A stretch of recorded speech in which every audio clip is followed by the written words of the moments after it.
রাম মন্দির উদ্বোধনের অপেক্ষায় সারা দেশবাসী। আগামী 22শে জানুয়ারি অযোধ্যার রাম মন্দির উদ্বোধন। আমন্ত্রণ জানাতে বেলাকোবায় কলস যাত্রা। গোটা দেশ জুড়ে রাম মন্দির উদ্বোধনের জন্য ব্যাপক প্রচার অভিযান শুরু হয়েছে। বিশ্ব হিন্দু পরিষদ দেশের প্রতিটি রাজ্যে কলস পাঠিয়ে রাম মন্দির উদ্বোধনী অনুষ্ঠানে সমবেত হওয়ার জন্য সনাতন ধর্মাবলম্বীদের আমন্ত্রণ জানিয়েছে। গতকাল মঙ্গলবার রাজগঞ্জ ব্লকের বেলাকোবায় অযোধ্যা রাম মন্দির উদ্বোধন ও সনাতনী সংস্কৃতি অভিযান সমিতি রাজগঞ্জ খণ্ডের পক্ষ থেকে কলস যাত্রা করা হয়। আগামী 2024-এর 22শে জানুয়ারি অযোধ্যার নবনির্মিত রাম মন্দিরের তার উদ্ঘাটন হবে। তাকে কেন্দ্র করে গোটা দেশ জুড়ে ব্যাপক আয়োজন ও নানা কর্মসূচি চলছে। তারই অঙ্গ হিসেবে এদিন বেলাকোবায় বিবেকানন্দ কলোনি থেকে হরি মন্দির পর্যন্ত কলস যাত্রা করা হয়। এটা আমাদের দীর্ঘ প্রতীক্ষিত রাম মন্দির থেকে অক্ষত চাল আসছে, সেই চালটা নিয়ে আমরা একটা শোভাযাত্রা করব। আমাদের 550 বছরের দীর্ঘ প্রতীক্ষার ফল এটা। বহু আন্দোলনের পরে আমরা আজকে এই সাফল্যটা পাইছি।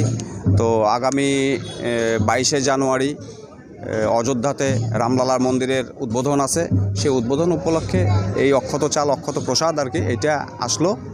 তো এটা এখন আমরা প্রথমে আসছে রাজ্য স্তরে, জেলা স্তরে, তারপরে এটা আসছে মণ্ডল স্তরে, তারপরে আমরা সমস্ত বাড়িতে এইটা প্রসাদ দেবো এবং নিমন্ত্রণপত্র বিলি করব। এটা সমস্ত সনাতনী হিন্দুদের উদ্যোগে এই শোভাযাত্রা। আজকে আপাতত এই আমাদের এই বেলাকোবা বিবেকানন্দ কলোনির রথমাঠ থেকে আমরা এইটাকে নিয়ে, এই কলসটাকে, অক্ষত কলসটাকে নিয়ে যে রাখবো হচ্ছে বেলাকোবা হরি মন্দিরে। হ্যাঁ, ওইখানটা পূজা অর্চনা হবে, নিত্য পূজা হবে। তারপরে ওইখান থেকে আবার সমস্ত অঞ্চল এবং মণ্ডল ভিত্তিক তারপরে সবার বাড়ি এটা যাবে। হ্যাঁ, সবাই আছে, সনাতন হিন্দু ধর্মীয় সমস্ত সংগঠনই এর সঙ্গে আছে।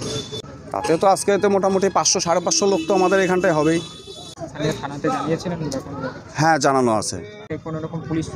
এখনও তো আসেনি, তবে অসুবিধা নাই। আমরা যেহেতু সনাতনী, আমরা নিজেরা হচ্ছে একদম সারিবদ্ধভাবে নিজেরা নিয়ন্ত্রিত অবস্থাতেই যাব, যেহেতু এটা একটা পূজার ব্যাপার। আমার নাম হচ্ছে সাধন কুণ্ডু, আমি বেলাকোবা বিশ্ব হিন্দু পরিষদের প্রমুখ আছি।